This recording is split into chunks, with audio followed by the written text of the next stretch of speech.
How is Jeff Hafley going to teach a brand new defense? Well, it's simple. He told us.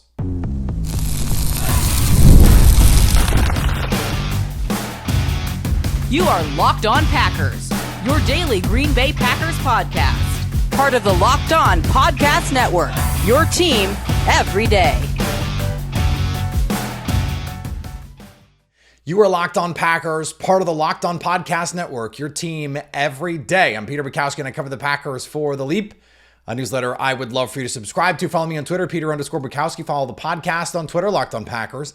Like us on Facebook. Subscribe to the podcast, iTunes, Spotify, Google Podcasts, wherever you find podcasts, you will find Locked On Packers, the #1 Packers podcast on the internet, and the show for fans who know what happened. They want to know why and how. Thanks to everyone who makes Locked On Packers their first listen every day. We hope you like starting your day with us as much as we like starting our day with you. Today's episode brought to you by our friends at FanDuel. Make every moment more. Right now, new customers get $150 in bonus bets with any winning $5 bet. That's $150 with any winning $5 bet. Just visit FanDuel.com/lockedon to get started. Jeff Hafley is an open book. He will just tell you what he thinks, what he plans to do, how he views coaching.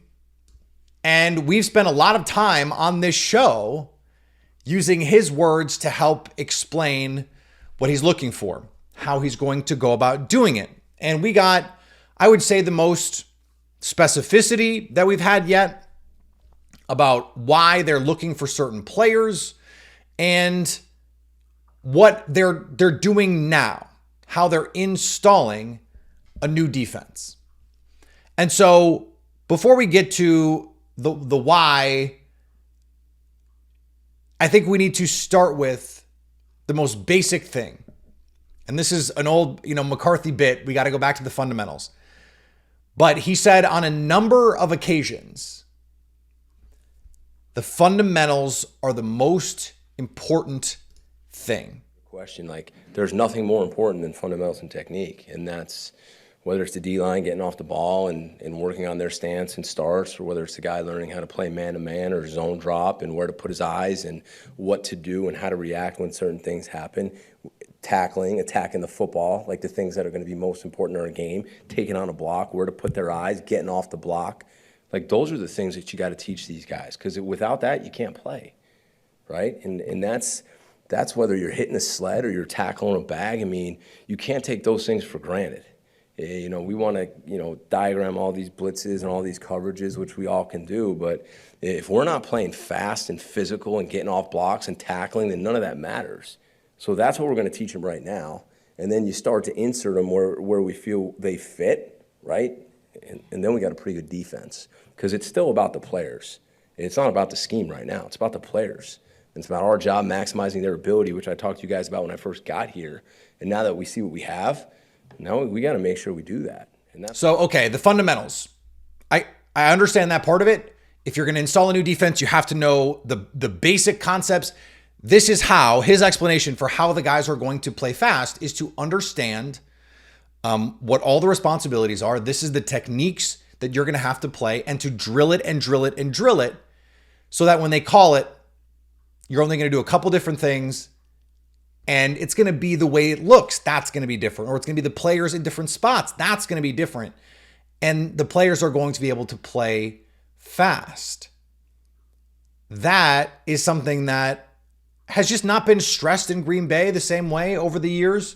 Mike Pettin wanted to be very multiple. Dom Capers wanted to be very multiple. And when you have a really young team, that is just at odds with trying to have a defense where everyone they've got to make these complicated reads, and they've got to make pre-snap adjustments. And if it's this, then they got to make this.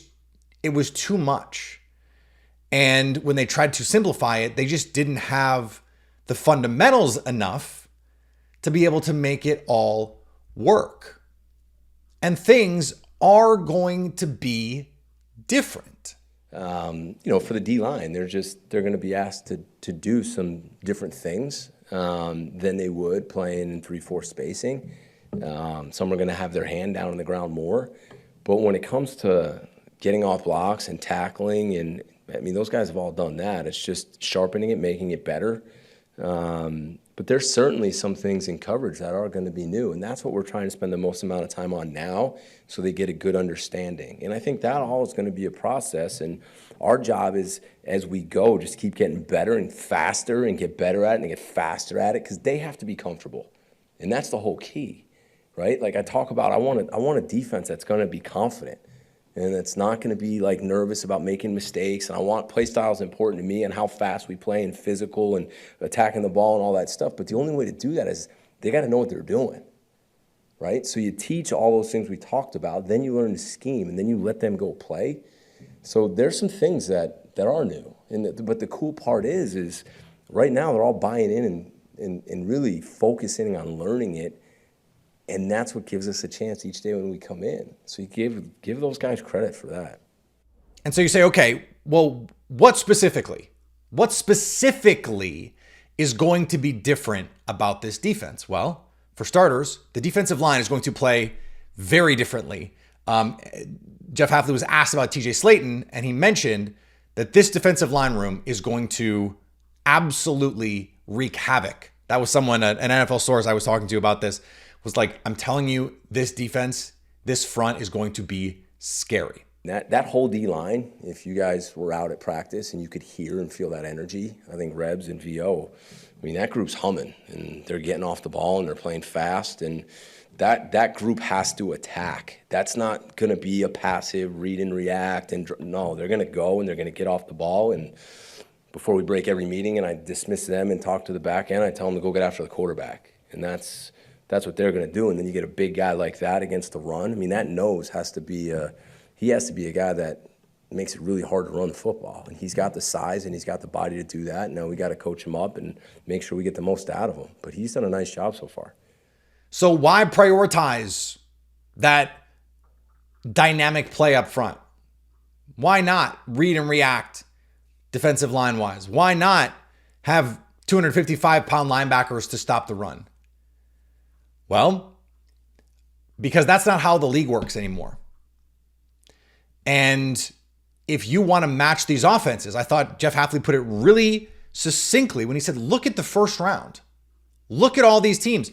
Look at Brian Thomas and Marvin Harrison Jr. and Malik Neighbors and Roma Dune. These are fast, incredible with the ball in their hands players.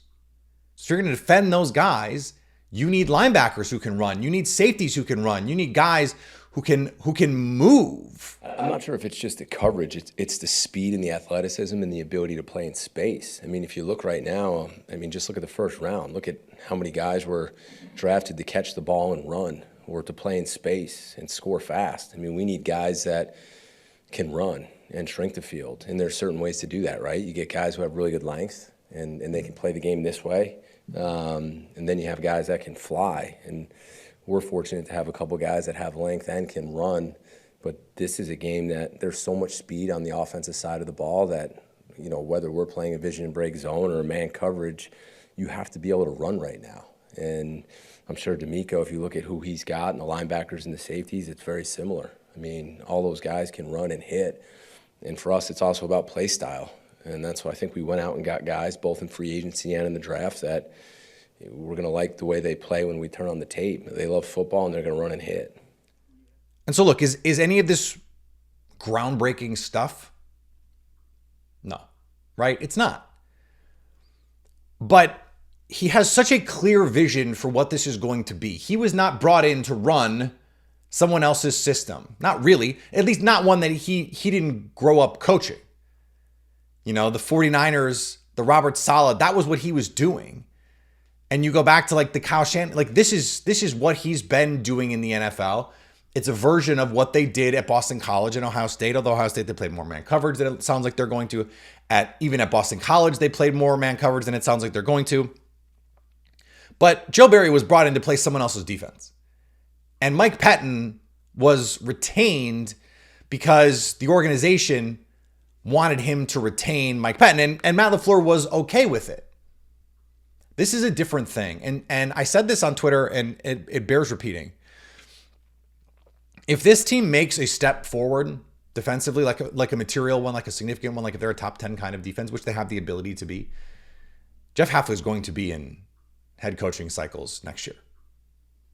So I just think anytime we get a chance to hear from him directly, I want to give him the chance to explain what this defense is going to look like.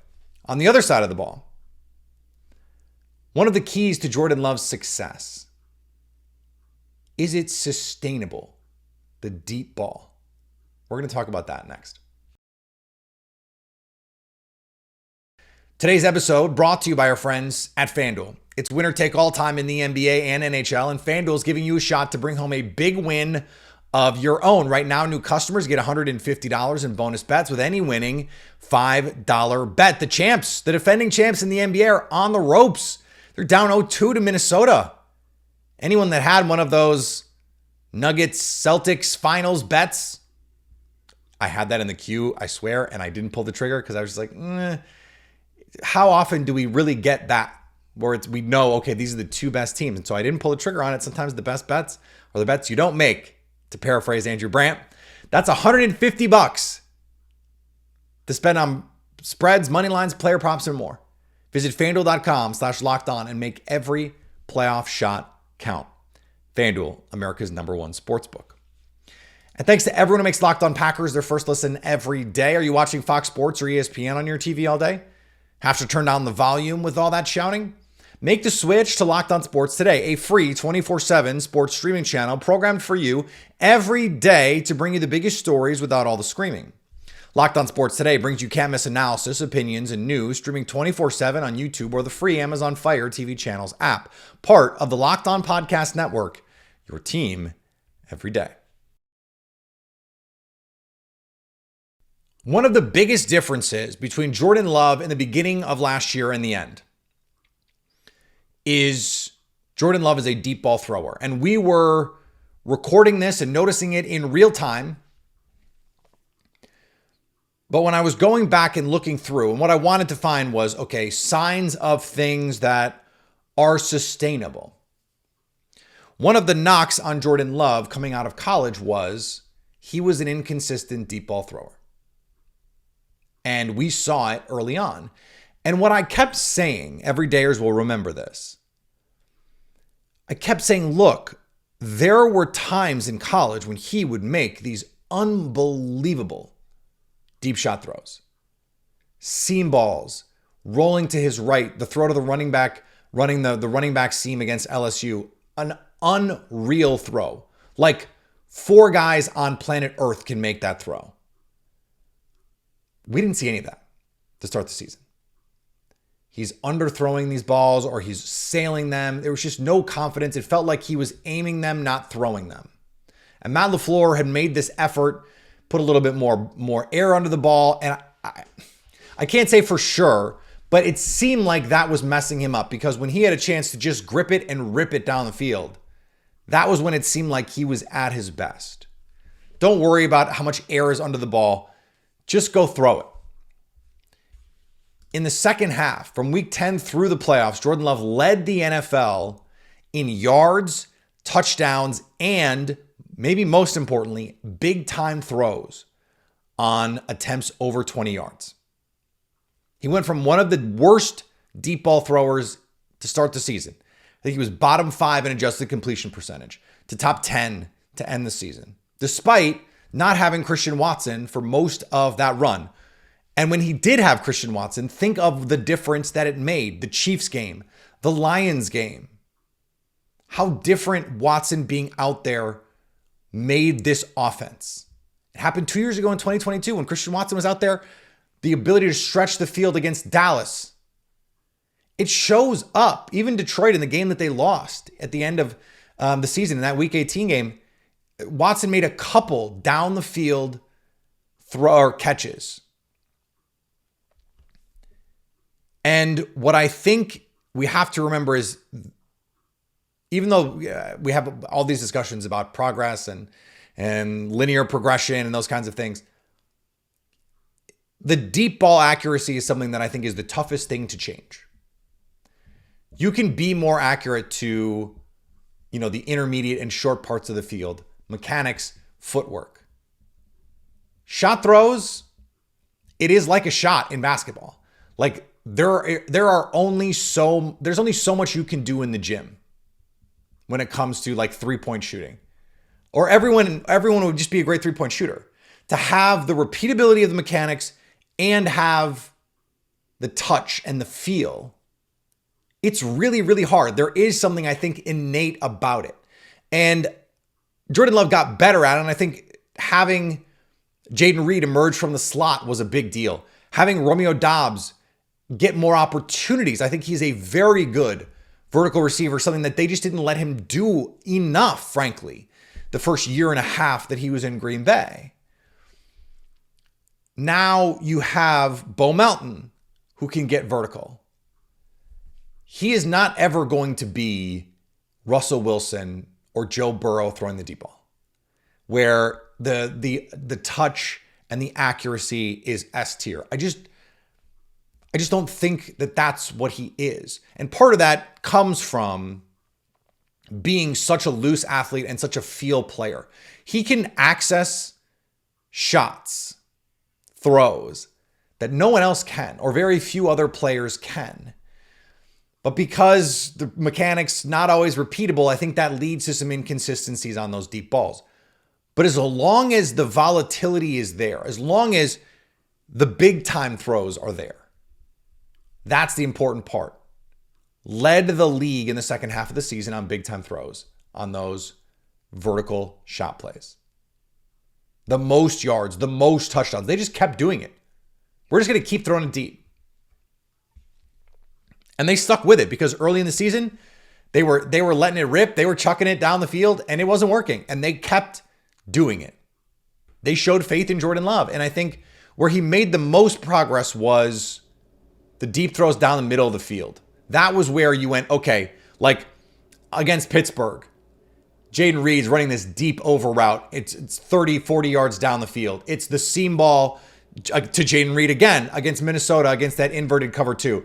Like those are the throws. And those are the throws, by the way, that someone like Joe Burrow, who's a terrific sideline deep ball thrower, he just doesn't make because he doesn't have the sort of velocity that Jordan Love can generate. The ability to put the ball over a linebacker, but down the field in between safeties. That is a skill and a trait that not everyone has. And for him, I think his ability to make the special throws is something that will continue. Yes, there will be volatility in it. There will be times when you go, oh, the Luke Musgrave against the Saints when he's wide open down the field and you're just like, can you just hit that, please? But then there'll be the other one, the Jayden Reed against the Saints, where it is an absolute dot. And you're just like, okay, that is the Jordan Love that you need. There's going to be some sprays, but when you get the high level stuff too, and you keep doing it, and the Packers are going to keep doing it, it's going to be play action into these staple play action concepts when you get, the big posts and the deep overs and the sail routes and the running back seam routes and leak and all these things that they get to.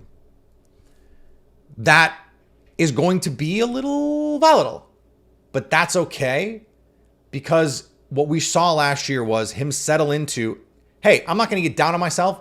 I know I can make these throws. The coaches not going to get down on him. They know he's going to miss some of these, but you miss 100% of the shots you don't take. Michael Scott said that, but he said Wayne Gretzky said that. So this part of the offense, now you add Christian Watson and you add a healthy Dontavian Wicks, who was really good at getting vertical at UVA despite not being super fast. I think this offense with a healthy Luke Musgrave, with a healthy Tucker Kraft, their ability to push the ball down the field is potentially special. And I want to talk specifically about one of those players, Jayden Reed, on the other side here on Locked On Packers. All right, game off. We got to pause here to talk about Monopoly Go. I know what you're saying, flag on the play. You already talked about that. But there's just so much good stuff in this game. In Monopoly Go, you can team up with friends for time tournaments where you work together to build up each other's boards. The more you win together, the more awesome prizes you unlock. And there's so much to get. Unique stickers you can trade with friends to complete albums for big prizes. Cool new playing pieces to travel the boards with. hilarious emojis for taunting friends when you smash their buildings or heist their vaults. Plus, Monopoly Go feels new and exciting every day with constantly changing tournaments and challenges. A ton include their own unique mini games like digging for treasure or a robot pachinko machine. And there's always new timed events that help you win big, like massive multipliers for everything you win, or rent frenzies. There's always something fun to discover in Monopoly Go. So get off the bench and go download it now, free on Google Play or the App Store. Game on. And thanks to everyone who makes Locked On Packers their first listen every day. Locked On has launched the first ever national sports 24/7 streaming channel on YouTube. And now it's also available on Amazon Fire TV and the free Fire TV channels app. Locked On Sports Today is here for you 24/7, covering the top sports stories of the day with the local experts of Locked On, plus our national shows covering every league. Find Locked On Sports Today, now available on the free Fire TV channels app. There was some catching, some wailing and gnashing of teeth about the Jayden Reed draft pick last year. And I understand it to a point. This was, like, everydayers know, I'm big on the consensus boards, and it was a pretty big reach. One of the bigger reaches of the Brian Gutekunst era by the consensus board. By any measure, it worked out spectacularly last year for the Green Bay Packers. You know, setting rookie records and being, for long stretches, the most reliable receiver on the team. The de facto number one in a lot of ways. And in a lot of games, it was the offense, the passing game was run through Jayden Reed. Rashee Rice was someone a lot of Packer fans wanted. He fit the type a little cleaner in terms of size and speed and production, and the Packers didn't take him. They could have, and they didn't. They took Jaden Reed. And Rashee Rice goes out to Kansas City and he catches, almost 100 passes and almost 1,000 yards, and it helps them win a Super Bowl. And then some inglorious things happened to him. And this was a concern pre-draft. You go back and look at the Bob McGinn scouting reports from the scouts in the NFL, and they go, look, I think the quote was, he's a really good player, but he's a bad dude. And racing cars is now facing felony counts because of a crash. He leaves the scene. A lot of people, I think it's 6 people get hurt. 5 or 6. And then now he's being investigated for punching a photographer. For whatever you want to say about the on-field production, the Packers regularly prioritize getting good football players who also happen to be good people. And there have been, I understand, some annoyance at that. So I'm like, hey, look, it's football. It's not Boy Scouts. And the idea is to win football games, not to, win popularity contests about who's the nicest guy. I understand and I agree to a point. But there's a reason that the backgrounds are investigated. And it did not take me long once I started to investigate Jayden Reed. And this is more about me wanting to talk about Jayden Reed. But his upbringing was not easy. The obstacles he overcame, the production at his size, the mentality. You understand why the Packers went a little outside of their norms to take someone like Jayden Reed, despite the fact that they made a somewhat similar gamble with Amari Rodgers that was just a spectacular failure. But they said, we're going to bet on the kid. And Jason Hirschhorn, our pal, America's guest, and my co-founder of the league, he made this point. If there was any remnant of jealousy, of second guessing, of hindsight about who the Packers should have picked, it's got to be gone. Because Rice, I mean, legitimately may not play football in the NFL again. May not play this year. Already was looking at a half-season suspension reportedly. Now another incident? Like, what are you doing? Trying your best to throw away an NFL career is what it seems like. And by all accounts, Jayden Reed is just like the dude. It is a lucky thing that the Packers said, you know what? We're gonna stretch a little bit here. Jaden Reed said he can get up to, the weight that we want him to be. He's a little short. We're going to live because we believe in the football player. They actually did the thing that a lot of fans have always clamored for. Like, hey, don't let the thresholds bog you down. Go get a great football player. The Packers did that in Jaden Reed. All right, back for more this week on Locked On Packers. We got rookie orientation series coming. I just recorded one with Brandon Thorne. We were going to run that today, but then I wanted to do the Jeff Hafley stuff. So that'll be coming here soon. Follow me on Twitter, Peter_Bukowski. Follow the podcast on Twitter, Locked On Packers. Like us on Facebook. Subscribe to the podcast. iTunes, Spotify, Google Podcasts, wherever you find podcasts, you'll find Locked On Packers. And go follow us on the social medias. Locked On Packers on Twitter, X, whatever, on Instagram, on YouTube, on TikTok. So you can stay Locked On Packers.